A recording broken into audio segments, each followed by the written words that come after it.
Hi, everyone. Welcome back to Between the Joneses. Hello. Hi, Kate. How are you?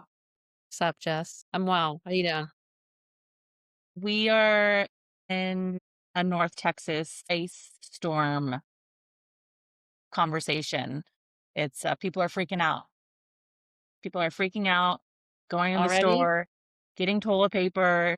I mean, they're projecting 3 inches of ice. So people think that the pipes are going to explode and that the power is going to go out for about a week. Well, it Do you did guys happen have that one winter. what's up? That did happen there once, when the power went out. It did. And they're thinking it's gonna be worse, but So let's not make light of those suffering. do you have snow in Ohio? Oh, we do. Yeah, it's starting to come down, starting to stick to the road. So hope the kids get home from school safely.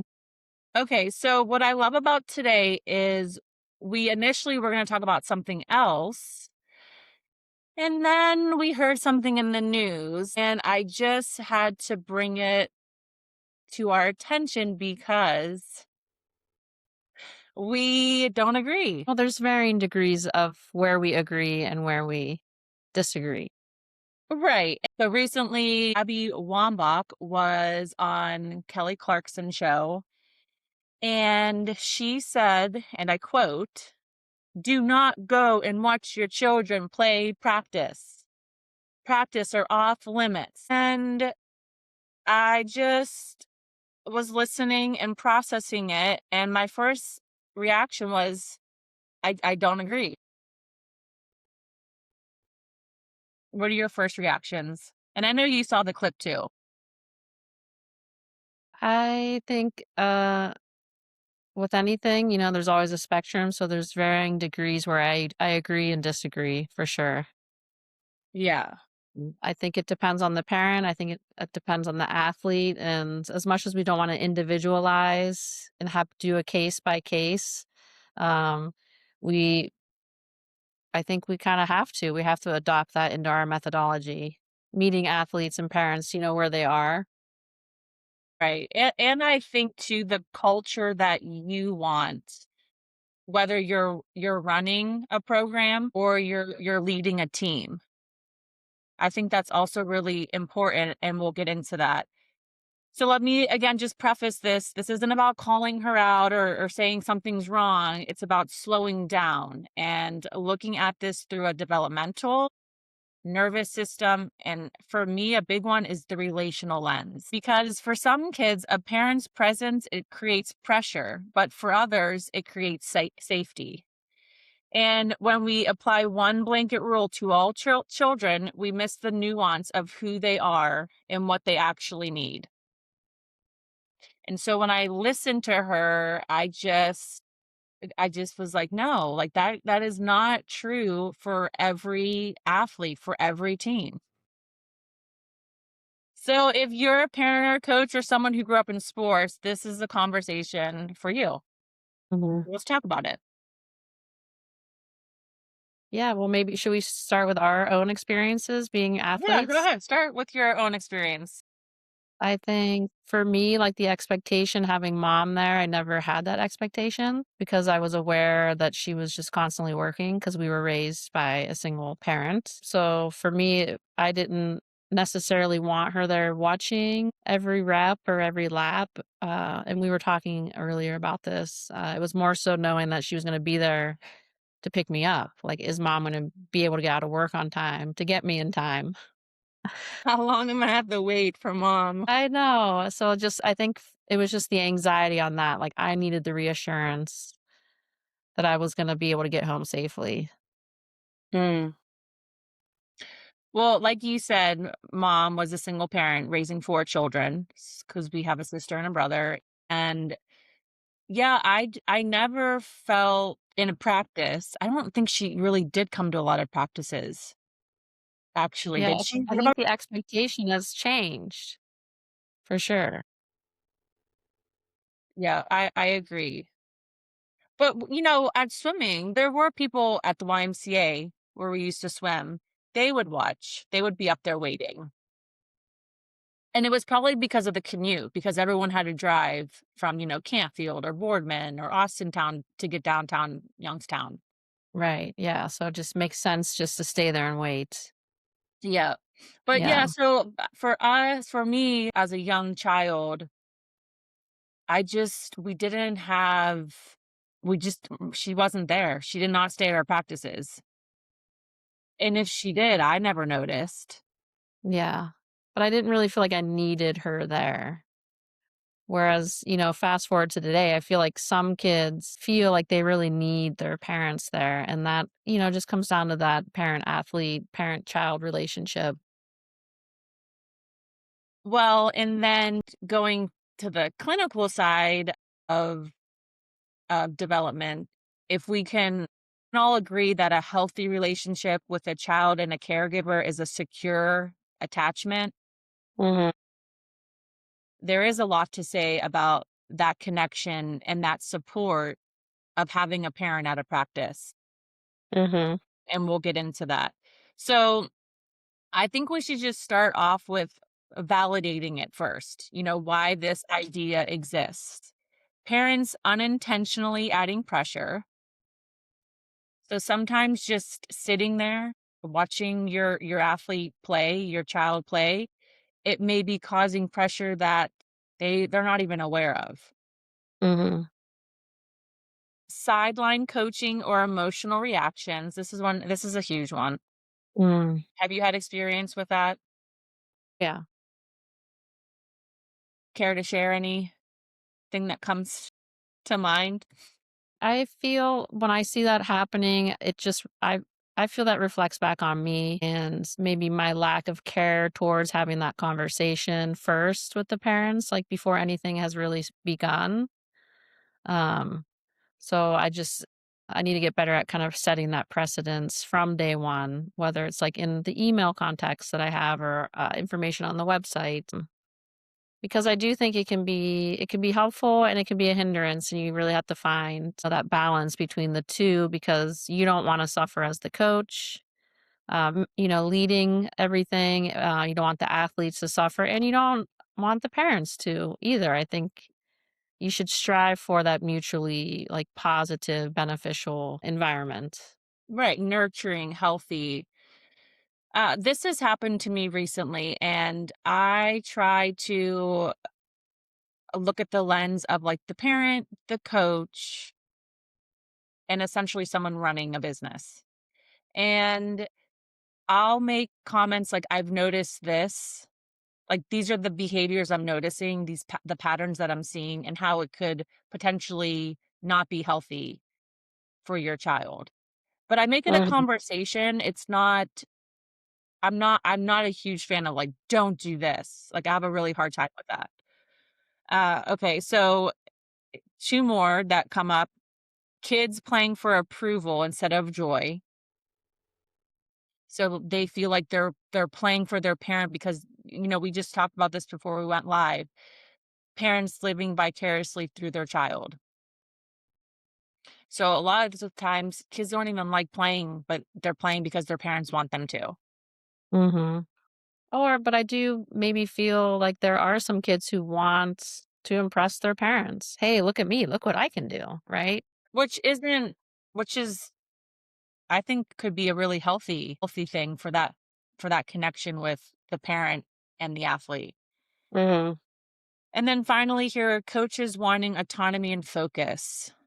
And so like for me, this is a big one where I think the ego gets in the way of the coach, where they're like, it's my gym, it's my time. And it becomes really, I feel like almost ignorant of the parent. Mhm. I think that's a tough one because I can see why some coaches feel that way, but I can see the other side, the other spectrum where it's like, maybe that's just speaking to you having, like, a fixed mindset. Mhm. And I think in a gym setting, like, things are gonna happen and you kinda have to allow it to, like, have some improvisational moments. Mhm. So if you don't understand that, then when things don't go to, like, your plan, I can see that, like, disrupting a coach's focus. Right. And so I think by the end of this, we can just all agree, hopefully, that it just depends. It just depends 100. on the situation. It depends on the age. And the concern is valid, why you wouldn't want a parent at your practice. The conclusion, though, may be a little oversimplified. I think you get into tricky spaces when you start to speak in absolutes. That's right. That's right. And I think that was when she said that, I was just like, eek.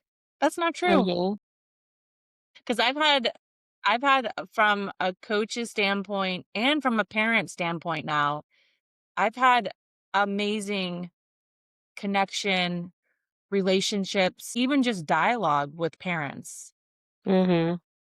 nurturing and helping our situation. Okay, so I think some parents too would be receptive to, like, I don't wanna disrupt things, but, like, I do wanna help.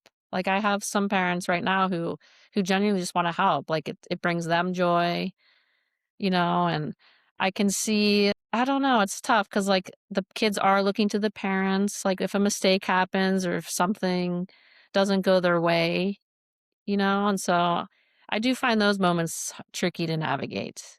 well, and that's where because that happened to us last season. So as a coach, because not because I as I said, I'm coaching my kids, and I'll just realign their focus. Like, "Hey, I'm noticing this," right? I'm noticing that after something doesn't go our way, or even a parent yells sometimes, you hear them in the stand. Now we're taking Mhm, this to, like, a game, so we'll bring it back on practice, but I'll finish this. They'll turn to their parent, and right there, they lose the focus of what matters. So I just say, "This is what I've noticed, and what are we trying to achieve here? What is our end goal?" And then we talk about, "Well, we wanna stay focused on the chord, and these are the reasons why." So I think a lot of times, people don't have the ability or the skill to wanna talk about it. Going back to absolute, like, it's yes, no, we don't do that, and, the reality of how life is, it just doesn't work that way. mm-mm, And you're not teaching anything. You're really not teaching the athlete. They might not even know. They might just, like, subconsciously do that. right. Well, I think too there maybe hasn't been much dialogue around it, like, really kind of explaining, like, those roles more, clearly for the general public to kinda be able to digest. Right, right, So if you don't know, if you never even heard anything, you're just gonna kinda do whatever you want. right. Yeah, Some people will sit there, some people will involve themselves, some people will just leave, so, like, does that come back onto you as the coach, you as the director to kind of, like, curate mhm, those interactions more? Like, that intentionality? Or do we keep it organic? yeah, but you bring up a really good point. So let's get into, like, the core distinction, the presence of someone there versus the pressure. Presence does not automatically equal pressure. So just because a parent is sitting watching their child practice, it doesn't mean that the kid feels pressure. Where does pressure come from? Pressure comes from expectations, reactions, tone, and language. And those parents need some guidance. Hey, I'm noticing you're screaming at your kid after she served the ball in the net. Let's talk about Right. that. Yeah, because then the athletes begin to internalize it. So then they have this compacted external plus internal pressure. And then they're just like trying to get through the practice. Like, oh Right. man, I better not mess up, and then you just kind of starts to generate that cycle of like fear of mistake, fear of failure. Which is then a downward spiral and you can just see it. Go to a gym, go to a field. The negative cycle, more things aren't going their way, their head drops, their just demeanor, their confidence suffers. It's kind of textbook. Calm, regulated presence can actually increase safety. But yeah, I mean, just like read that sentence out loud again. It's like, of course that makes sense. Yeah, like I've noticed, and so from my volleyball team, it's 8 and 9 year olds. And I would say more than half of our parents stay and watch, help our practice. And it is calming. I know the girls do feel a sense of safety, and it's a really Yeah. good, healthy environment. I think, from my own experience raising kids, our kids just want to spend time with us. So if you're allowed to be involved in something that brings them joy and be able to share in that, it's like, yeah, mom's here hanging out with me and we're doing volleyball. And I think that's great. And we'll get to that culture and just what parents can bring, because parents bring a lot of positive qualities to practice, in my personal and professional opinion. They really do. I think they can if they choose to. Well, and they also need guidance, because I've had a lot of parents ask me questions because they don't know and they want to learn. So moving on to the presence versus pressure. Absence doesn't guarantee freedom from pressure, meaning just Right. because your parent isn't there doesn't mean the kid's not going to feel pressure. And now we're getting into different personalities, Mm-hmm. and some kids feel more secure having their parent there.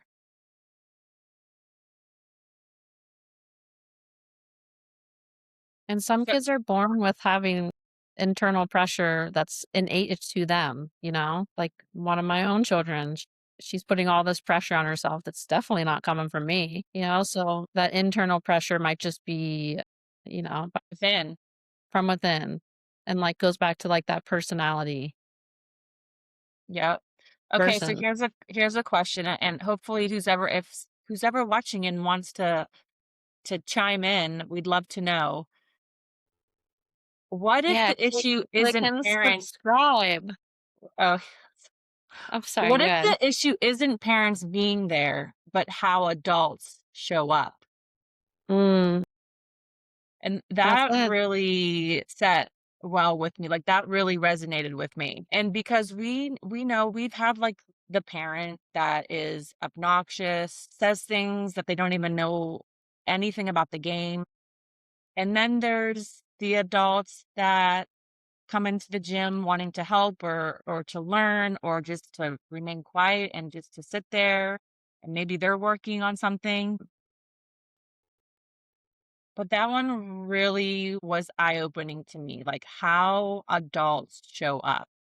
Mhm. That's one of the reasons why I left, because I couldn't even be in the gym any longer just with how some adults act in a sports setting. Yeah. It's very eye-opening to just kind of where people are. Um, and we all have different varying degrees of how we show up for our kids or not. Alright, so Because that leads us. going Go ahead, sorry. well, I was gonna say going back to, like, when we were doing sports as kids, like, the norm was, like, parents don't really stay, and, like, it's just not as helicoptery as it is now. Like, kids in the '80s, like, we grew up in the '80s, it's like, go outside and play, and you don't come back till sundown. So, like, that parent monitoring and, like, parents showing up just, like, wasn't the expectation of parents during that time. Right, So I right, think there it was no comes pressure, and I know a lot of parents may feel pressure that they should be a certain way. yeah.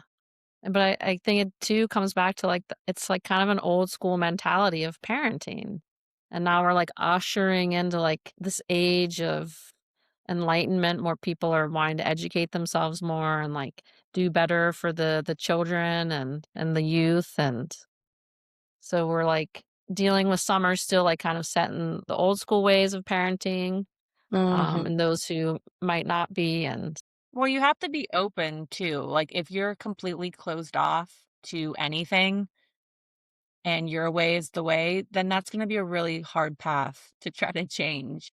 when I've interacted with those types of parents, Right. as Same we all here. have. Alright, so let's talk about the nervous system and developmental lens. So let's talk about kids with different temperaments. Do you have anything to say about that? Maybe the kid that's hard on herself.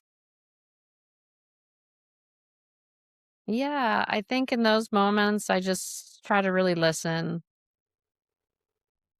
and respond in the way if, like, it was my own kid. Like, if my own kid was coming to me with this, like, can I respond with enough empathy that's gonna, like, not make her cry right now? Or if she does cry, like, have the ability to allow her to feel Mhm. and maybe guide her through that experience, which going back to I don't believe a lot of coaches have that patience. No, yeah, I agree.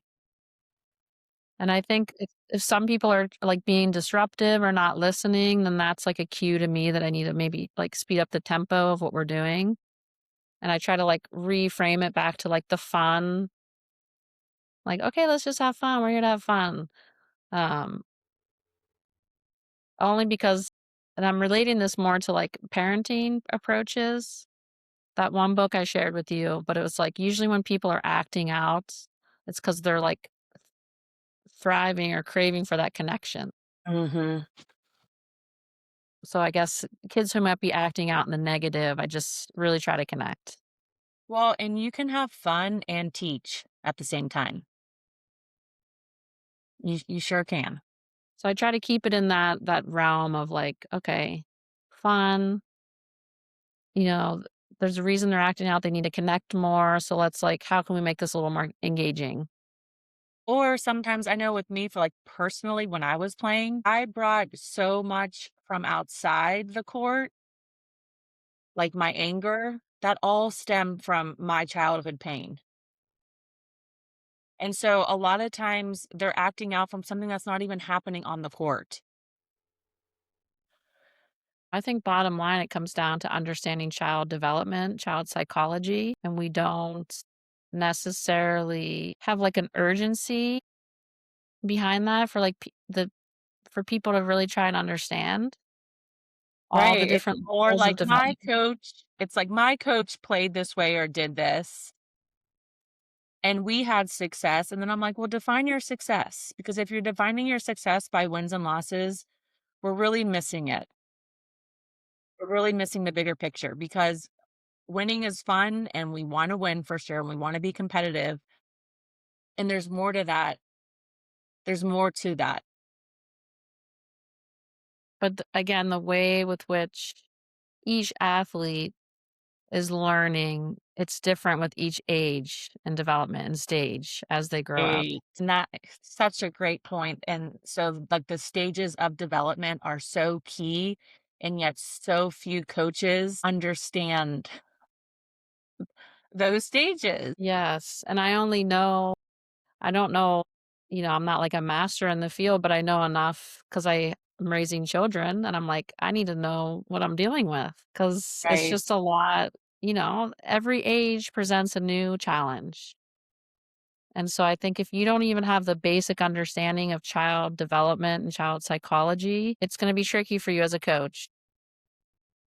And because then you at add the in end of the elements of the parent, and then it's like, no wonder these coaches are like, "You gotta stay out," because, they're probably just struggling with the basic understanding of the athlete at the age that they are.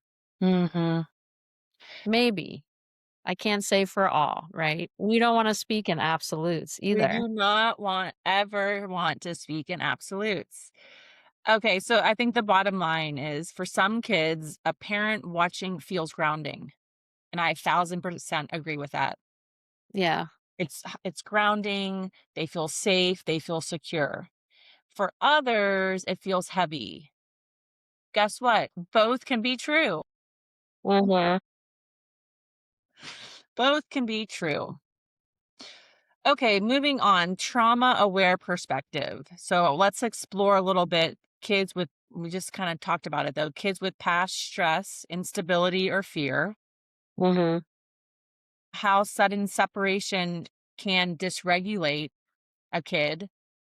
I've seen that so many times, especially at the younger ages. The parent leaves, the kid becomes upset, cries, nervous, starts, with their hands. Mhm. Have you seen that or anything you wanna add to that?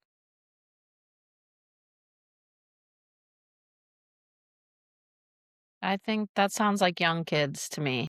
Yeah. But, like, going back to the main purpose of this episode is why making those blanket rules can unintentionally harm Right, yeah, kids. so and then maybe if that's for those age groups, it's like a parent and me. Well, and, like, the bottom line And is framing it is we're not saying parents must stay, only that Mhm. choice and attunement matter. Right. Okay, so the coach's role in this dynamic. So how does the coach kind of get into this? So let's a kind of safe environments tolerate observation, trust versus control, clear boundaries without secrecy, It's important. collaboration over exclusion. So when I say these out loud, the biggest thing that comes to mind is you cannot assume that all coaches are good coaches. Right. There are a lot of really terrible coaches that should not be teaching children. Yeah, that's a tough one because we're still talking about parents coming in. So, like, at what point is the parent overstepping, Well, right? if I you're think okay, we need to consider that. I'm gonna pose this question to you then. If a child can't practice safely with the parent quietly observing, what does that tell us about the environment? Alright, say it one more time. Speaks volumes to me about the coach. If a child can't practice safely with the parent quietly observing, so a parent just sitting there, just minding their own business and watching, Okay, then sitting there is fine. what does that tell us about the environment? Right. So that would tell us that it's a little uptight and Right, controlling. right, or maybe demanding. Yeah. But I think if a parent is coming off the bench and starting to, like, coach their child, tell them and for me, this is where I struggle because I'm trying to teach them the way that they teach now. Like, we use gold medal squared, like, science, data-driven The game teaches the game. approach. Yeah, the game teaches the game, we do girls. So, like, if a Same. parent is coming in and helping, but they're giving, like, incorrect instruction, Mhm. then I'm just like, "This is not helping." Well, I think that all falls back to the coach there, though. Like, "Hey, thank you for helping. I know you mean well, and I would love it if you could use these keys or these Yeah, that's cues." a good point. Because I know for me, even with basketball, sure, I played it. It doesn't mean I know how to teach it. And so I love when someone can come and explain something to me because I don't know anything about basketball. I know a tiny little bit. And parents do appreciate it. The way you deliver, again, you're delivering this message to help them. They will be receptive to wanting to hear you.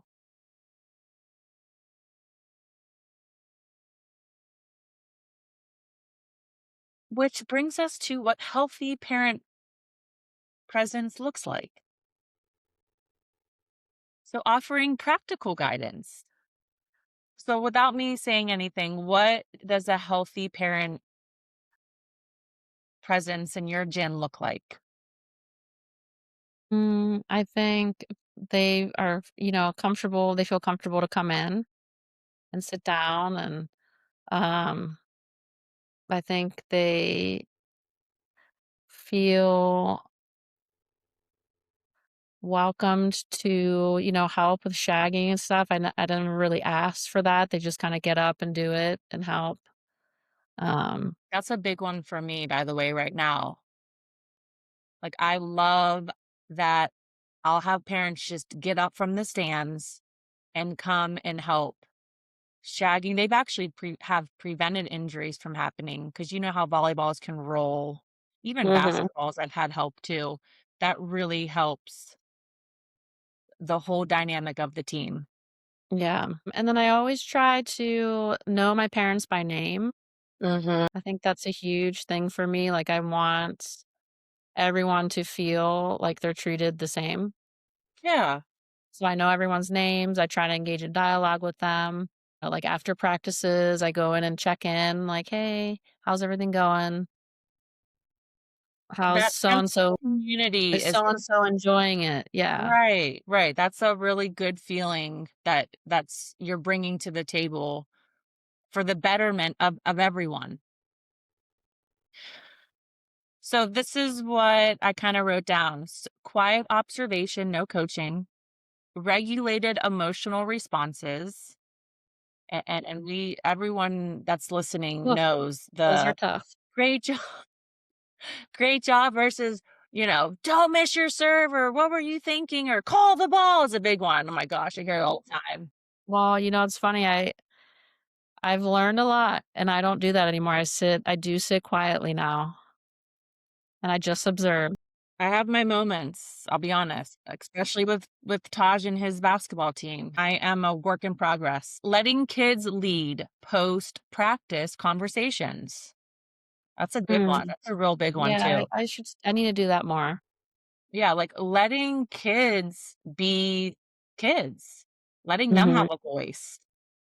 We Well, letting forget them it have all. a little agency over too of, like, what they're participating in.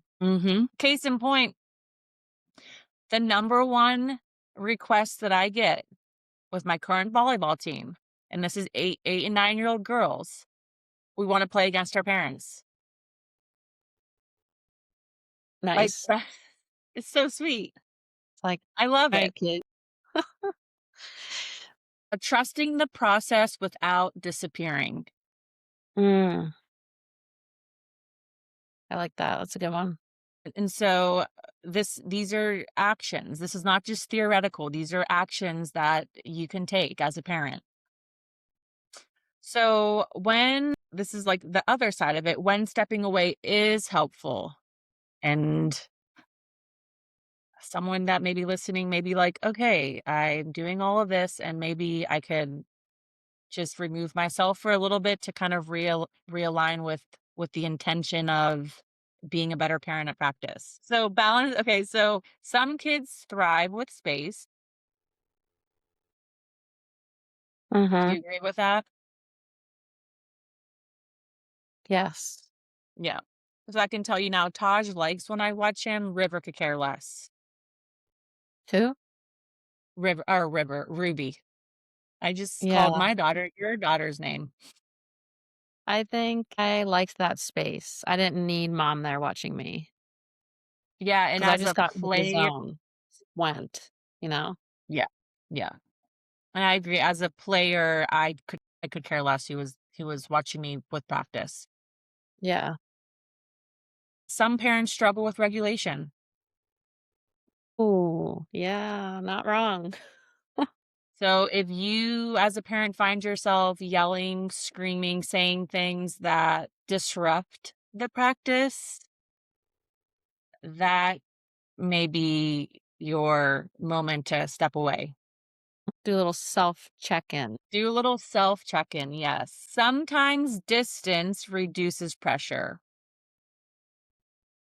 I agree with that. So Sometimes going away from it from a little bit, like leaving the practice, can help reduce the pressure. Mhm. But I think too, we And need to again, go ahead. I think we need to also make a note that which parents are staying? Is it the moms or the dads? Mm, And I see a majority, it's moms. And I mm, feel like one of my concerns with this is that's because, as moms, we take on the identity of our children in a lot of ways because 'cause we're raising them, right? And so it can be hard to step away. And so in defense of the parent, I do agree with Abby in that sense that, like, it's good for you to step away. Like, go refocus on you. mhm. And there's varying Sure. degrees. Maybe sometimes you wanna watch, sometimes you wanna go, but and that just comes down to, like, that it's just like that expectation that we put on mothers, especially now being a mom, I think is really hard, uh, in 2026. But I I digress. am on the other end. I'm on the other end. I have moms and dads coming to the Okay. See, I practice. I mostly see moms. I would say I would say it's a good, like, 50-50, sometimes 60-40 because a lot of parents also have more than one child, and so one may be at a different practice. But a lot of dads do come to the practices, which is nice to see. I think it's great. Love it. Yeah. Keep coming. Same. Uh, okay, so what do kind of finishing this up, what kids actually need, and going back to, like, our broader mission of why we're doing this, kids need, and this goes for children, teenagers, young adults, they need safety, consistency, trust, adults who can self-regulate, and environments that value growth over performance. Percent. And that is why, like, I do love when parents come and help, because I want that sense of community, that we're in this together. And if me as a coach, so I'll speak as a coach right now, if I can set those boundaries in place, if I can help educate parents of the why we're doing it and sometimes the how, then we're all helping each other. So you have to go in with we're a part, like, we're in this together. And I think the more you can have that mindset, the more productive your team ultimately will be. Yeah. And I think that comes back to being able to shed the ego a little bit, like having more of Right. that collect mindset rather than like, I'm going to lead us to glory, just me by myself. Yeah, you have to have the ability to self-reflect and question whether you can just grow. Are you able to grow, especially if a coach comes up to you and is noticing something, or maybe even your child is not liking something that you're doing, that it's making them feeling uncomfortable. Do you have the ability to listen and to self-reflect on maybe how what you think you're doing versus the reality of what's actually happening? Yeah. And it comes back to our lack of being able to receive critical feedback. We want to close parents out because we're on the defense, if we get any of that kind of feedback. Yeah, it does. It absolutely. So, to wrap it up, children don't need perfect adults. They need attuned ones. Independence grows when safety comes first. So when we feel safe, when we feel secure, that's where you're going to see your most independent children. And then this conversation, it matters because kids matter. Yeah, And I go back to the kids. as we So, should all. Casey, It's always parents, about yeah. At least, with so the work I'm doing, it's about the kids. it's about the kids. Yes. Last question. Where do you stand now with parents in your gym? I think I'm 50-50. I think it depends. Like with our club practices, we don't parents sit out in the hallways and watch, which is fine. There really isn't space for them to come in and watch. Yeah. And I am 100% all in about parents being at practice. And if I have to say something as a coach, then again, your delivery is everything. And I'm happy to have a conversation with them. Right. And it doesn't have to be a confrontation. It does not It's a need to be a conversation. confrontation. The Yeah, and but conversation. we feel like people approach it as if it is a confrontation, like, "Oh, you're confronting me in my gym." Woo, whole other episode on that. Okay, well, anything else you want to add? So I think we can agree though, like, yes, parents come to practice. There's a lot of Yeah, benefits there can be a lot of benefits, with the especially when we're right, thinking it from the child viewpoint versus the coach's viewpoint.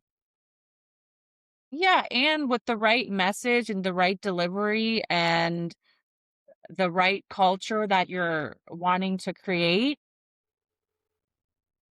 Parents are such a huge asset to a program, to a team. Right. Finally, we know parents can be annoying because we've all been there. I've been there. I've been the annoying parent, and we still love you. We still love you. No. Alright. Have a good Okay. one. Love you. Bye, Case. Love you too. Bye.